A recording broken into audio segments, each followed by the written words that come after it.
اس لیے مخدوم اشرف کا غلام چشتی ہے. اور یہ بھی معلوم ہوگا کہ مخدوم اشرف نے شادی نہیں کی تھی. سوال پیدا ہوتا ہے شادی کرنا سنت ہے کیا مخدوم پاک نے سنت کو ترک کیا؟ ذہن میں رکھ لے کہ شادی فرض بھی ہے اور سنت تو ہے ہی ہے اور شادی حرام بھی ہے. مثال ولیوں کے سلسلے میں جو ہم دینے جا رہے بڑی بھونی کہلائی گئی. اگر میڈیکلی اعتبار سے ڈاکٹر کسی کو کہے دے کہ تم انفٹ ہو اس کے لیے شادی حرام ہو جائے گی. مخدوم پاک خانقاہ علاؤالحق پنڈوی رحمۃ اللہ تعالی علیہ کی بارگاہ میں. علاؤالحق پنڈوی رحمۃ اللہ تعالی علیہ کون؟ جن کی مزار مبارک بنگال میں جو مخدوم پاک کے پیر ہیں. سرکار دو عالم صلی اللہ علیہ وسلم نے جب اللہ کا حکم سنایا اے اشرف تمہیں ہند کی جانب جانا ہے، اس وقت مخدوم پاک نے سنان کے بادشاہ تھے، ایران آپ کی سلطنت تھی اور اس کی راجدھانی سنان تھی. آپ ملک کے بادشاہ تھے، بادشاہیت کو ترک کیا اور ہندوستان کی طرف ہم سب کی طرف کچھ کیا تبلیغ دین کے لیے. حضرت خضر علیہ السلام راستے پر رہنمائی کرتے رہے. پنڈوی رحمۃ اللہ تعالی علیہ کی بارگاہ میں سرکار دو عالم کا پیغام سنایا کہ اشرف آ رہا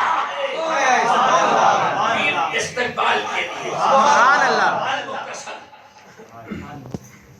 المختصر علاؤالحق پنڈوی رحمۃ اللہ تعالی علیہ پیر کی بارگاہ میں مخدوم اشرف موجود ہیں، آپ کی خانقاہ میں ہے. آپ کو ایک حجرہ دیا گیا، آپ اپنے حجرے میں ہیں، آپ تیاری کر رہے تھے کہ پیر سے ملاقات کروں. ادھر سے پیر کا گزر ہوتا ہے، حجرے کے سامنے سے پیر پکارتا ہے اشرف کیا کر رہے ہو؟ میرے مخدوم پاک فرماتے ہیں حضور آپ کی بارگاہ میں آنے کے لیے لنگوٹ کس رہا ہوں. لنگوٹ سمجھے جو پہلوان اندر میں کس کر کشتی لڑتے ہیں اسے لنگوٹ کہا جاتا ہے. آپ نے کیا فرمایا حضور میں آپ کے پاس آنے کے لیے لنگوٹ کس رہا ہوں، لنگوٹ باندھ رہا ہوں. پھر فرماتے ہیں اے اشرف لنگوٹ کس کر باندھ رہا، درمیان میں کچھ رہنے نہ پائے، درمیان میں کچھ رہنے نہ پائے. الفاظ پر غور کریے گا. کیا فرمایا؟ درمیان میں کچھ رہنے نہ پائے، یعنی نفس کو ختم کر دینا. یہی نفس بتاتی ہے یہ اچھا کھانا ہے، یہ لذیذ کھانا ہے، یہ عورت ہے، یہ مرد ہے، یہ خوبصورت ہے، یہ کالی ہے، یہ گوری ہے. نفس اگر ختم ہو گئی تو اللہ کے بندے ہیں. کسی کا کپڑا لال ہے، کسی کا سفید ہے. اسی لیے جب انسان ڈاکٹر کے پاس علاج کے لیے جاتا ہے تو کسی بھی مسلک کا ہو جائز اور درست اس لیے ہے کہ ڈاکٹر کی نظر اس عورت پر نہ ہو کر اس کے مرض پر ہوتی ہے. مریض کے مرض کو دیکھنا اور ہے، عورت کو دیکھنا اور ہے. دونوں کے دیکھنے میں فرق ہے. دیوانے کی نظروں کو جہاں دیکھ رہا ہے دیوانہ نہ جانے کہاں. لنگوٹ کس کر باندھنا، درمیان میں کچھ رہنے نہ پائے. میرے مخدوم اشرف فرماتے ہیں حضور میں نے لنگوٹ کس کر باندھ لیا، اب درمیان میں کوئی چیز حائل نہیں ہے. مخدوم پاک سمجھ گئے شادی مجھ پر حرام ہو چکی ہے، اب میں شادی نہیں کر سکتا. آپ سوچ میں پڑ گئے آگے میری نسل صرف اس لیے دین کی تبلیغ کا جذبہ اولاد ہوگی، دین کی تبلیغ کرے گی، دین کی تبلیغ کرے گی. اب مجھے اولاد نہیں ہوگی، اب میں شادی نہیں کر سکتا، آگے اس دین کو آگے بڑھانے کے لیے کون ہوگا؟ اب غمگین ہوئے. اتنے میں پیر و مرشد نے اپنی نظروں کو جھکایا اور اب کی بارگاہ میں التجا کرنے لگے، التجا کرنے لگے. گھنٹوں گزر گیا، پیر نے نظروں کو جھکایا اور التجا کر رہے تھے. گھنٹوں کے بعد بشارت سناتے ہیں، اے اشرف تمہیں مبارک ہو، مبارک ہو، اللہ تبارک و تعالیٰ نے تمہارے لیے ایک مانوی اولاد دے دیا جو تمہیں جیلان میں ملے گی. مخدوم اشرف مسکرا اٹھتے ہیں کہ سرکار دو عالم نے جو کام مجھ کو سونپا تھا وہ قیامت تک کرتا رہے گا، جس کی فکر تھی. خیر المختصر آپ کا جیلان جانا ہوتا ہے اور حضور عبدالرزاق مولین جن کی عمر 6 سال کی تھی، 6 سال کی تھی، آپ کی خدمت میں رہنے لگے، آپ کی خدمت میں رہے. جب مخدوم پاک جانے لگے تو بچے رو پڑے، عبدالرزاق رو پڑے. باپ نے دیکھا، ماں نے دیکھا کہ اس کو مخدوم اشرف سے بڑی انسیت ہو گئی ہے. آپ نے بلایا اپنے بچے کو اور مخدوم پاک کی بارگاہ میں پیش کیا. حضور انہیں آپ کو گل فرما، انہیں آپ لے لے. مجھے بھی بشارت ہوئی تھی کہ اشرف آ رہا ہے، عبدالرزاق کو دے دینا.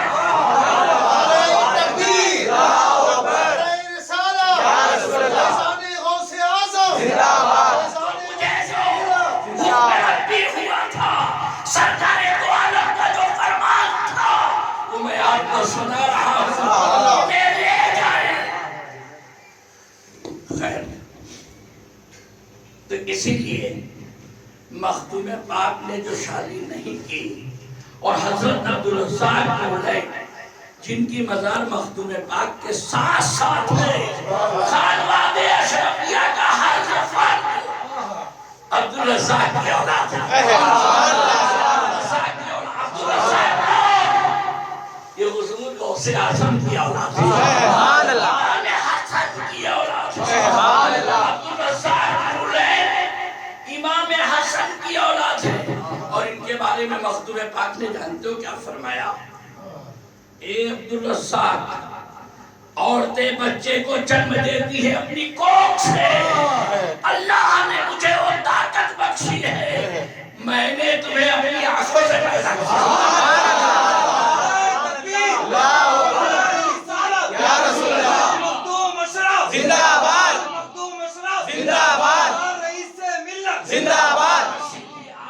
نورالعین کا لقب ملا، نورالعین کا لقب ملا. اور آپ نے فرمایا کہ نورالعین تمہیں گھبرانے کی ضرورت نہیں ہے، جہاں جہاں تمہاری اولاد ہوگی میں خود ساتھ ہوں.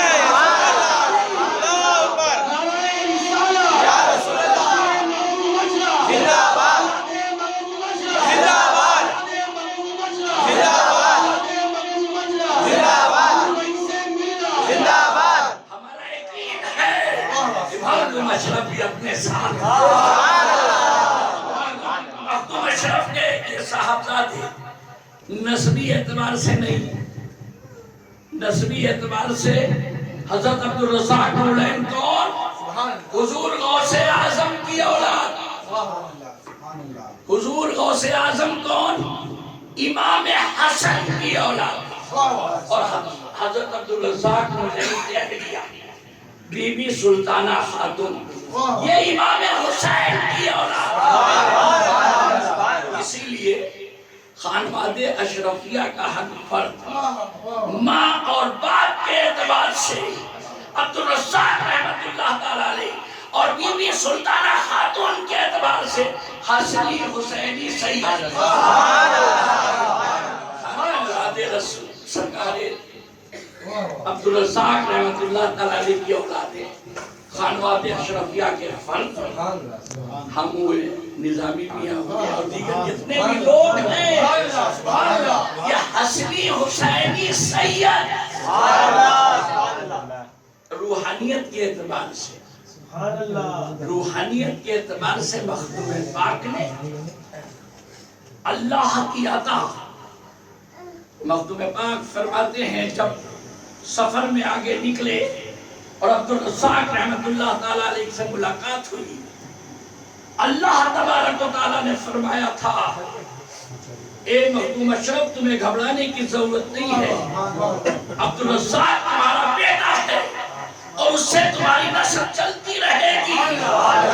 اسی لیے اس فرمان کے مطابق مخدوم پاک کے اس قول کے مطابق ہم لوگ اپنے آپ کو مخدوم اشرف کی اولاد کہتے ہیں.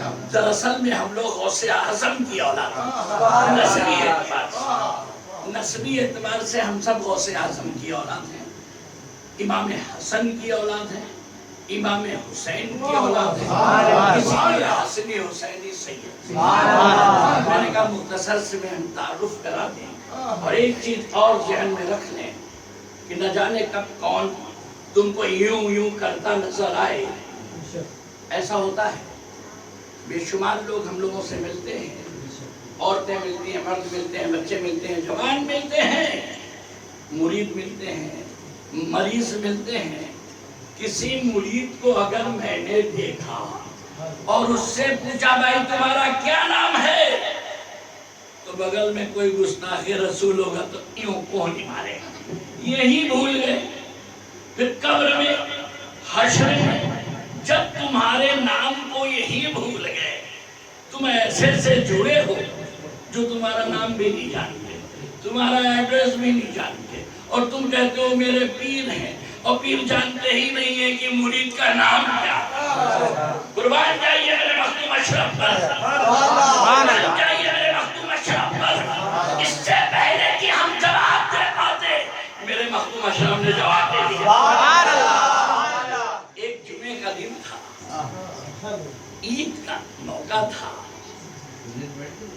اور اٹالہ کی جامع مسجد میں اتفاقاً جمعے کی دن عید تھی. تو عید کی نماز کے بعد کافی تعداد میں لوگ آپ سے مرید ہونے کے لیے, بہت ساری کافی لوگ, تقریباً 10,000 سے زائد لوگ مرید ہونے کے لیے. خیر آپ نے مرید کیا اور حضرت نظام امنی سے فرمایا اے نظام امنی ان مریدوں کے نام اور ایڈریس رجسٹر میں درج کر لو. حضرت نظام امنی فرماتے ہیں حضور مریدوں کے نام اور